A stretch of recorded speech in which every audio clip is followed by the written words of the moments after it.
चलित मास तृतीय सप्ताह सुधा प्रकाश पाइब +2 रिजल्ट परीक्षाफल प्रकाश को नहीं द्वंद्व दूर कले उच्च माध्यमिक शिक्षा परिषदर परीक्षा नियंत्रक मे 6 रे परीक्षाफल प्रकाश नहीं आसिथिबा खबर गुजब बोली से कहते उच्च माध्यमिक शिक्षा परिषद स्पष्ट करिछि +2 परीक्षा को नहीं कौनसी तारीख सीएचएसई पक्षर प्रकाश करा जाय नाही। गत मार्च 27 तारिख रे परीक्षा सरिबा परे एप्रिल 2 तारिख रु 1276 केन्द्र रे खाता मूल्यांकन करा जाउथिला। मे 1 सुधा खाता देखा शेष होईछि। चलित मास तृतीय सप्ताह सुधा परीक्षा फल प्रकाश पाइब बोली कहिसंती सीएचएसई परीक्षा नियंत्रक। एने अधिक सूचना दैछंती आम चीफ रिपोर्टर रश्मिरंजन दास। +2 खाता देखा सरिबा परे एबे रिजल्ट को अपेक्षा किंतु यार भितरे एमती एक गुजब मार्केट रे वर्तमान गोटे चिट्ठी बुलुची ता पुणी परीक्षा नियंत्रक नारे से चिट्ठी लिखाई स्पष्ट भाव में मे 6 तारिख रे परीक्षा फल प्रकाश पाइब एवं समय मध्य दि जाइछि 10टा समय सकाळ एवं आउ के बड़ कथा होछि ताते लिखाई ओडिशा result.nic.in रे मध्य आपण परीक्षा फल देखि परिबे। तबे एहा को नै द्वंद्वर अछंती वर्तमान परीक्षार्थी बा जो माने +2 परीक्षा देथिले। तबे ए संपर्क रे हम अधिक जानिबा मोर सहित अछंती परीक्षा नियंत्रक प्रशांत कुमार परिडा। सर आपन को स्वागत। आपन ठर सर जानिया पई चाहू ए जो चिट्ठी खंड को बुलुची मार्केट रे जे 6 तारिख रे मे 6 तारिख रे परीक्षा फल प्रकाश पाइब एवं समय 10टा ये सर चिट्ठी कौन सर आपण ओरिजिनल चिट्ठी ना ये किछि फेक चिट्ठी? समस्त नमस्कार। ये गोटे संपूर्ण गुजब चिट्ठी आमर ठीक टाइम रे आमर सब जिनस चली आमर भालुएसन एबे सरीची 30 तारिख रे।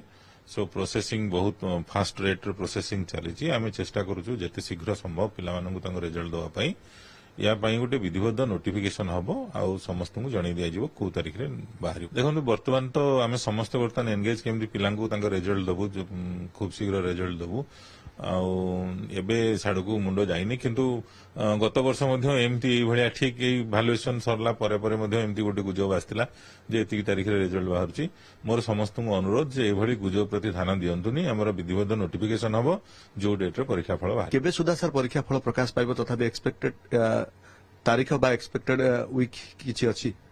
देखंतु मु छात्र छात्री माननकु अभिभावक माननकु अनुरोध करूची से माने धैर्यर सहित अपेक्षा करंतु। आमे बहुत खूब शीघ्र बहुत जल्दी भी काम करिया पई चेष्टा करूछु आउ पाखापाखि आमे जदि सेम देखिबा गोटे प्रोजेक्शन नै कि चलिबा आमे थर्ड वीक बेलको आमे चेष्टा करूछु। देखंतु ए पर्यंत किछि तारीख धार्य हेइ नाही।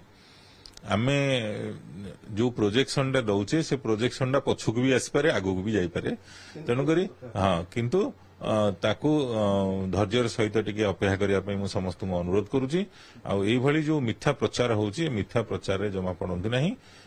जहा हबो आमे पूरा बुद्धिबद्ध भाव में नोटिफिकेशन करियो। ये परीक्षा नियंत्रक प्रशांत कुमार परिडा मो सहित अधिक आलोचना करथिले एवं ओटीवी को स्वतंत्र साक्षात्कार दे कहउथिले जे परीक्षा फल केबे प्रकाश पाइब से पई विधिबद्ध भाव में एक नोटिस सीएचएसई तरफ प्रकाश पाइब एवं ता पूर्वरु ये जो गोटे गुजब बुलुची मार्केट रे एथरे आदौ विश्वास न करिया पई से परामर्श दैछंती एवं एकथा मध्य कहिसंती जे एई मास तृतीय सप्ताह सुधा परीक्षा फल प्रकाश पाया पई बोर्ड पक्षरु समस्त प्रस्तुति जारी रही। तेणु परीक्षार्थी मानकु अपेक्षा करिया पई पड़िबो जे तृतीय सप्ताह सुधा क्यों तारीख रे परीक्षा फल प्रकाश पाइब ता निश्चित भाव में सीएचएसई तरफ स्पष्ट भाव में अवगत करा जिवो।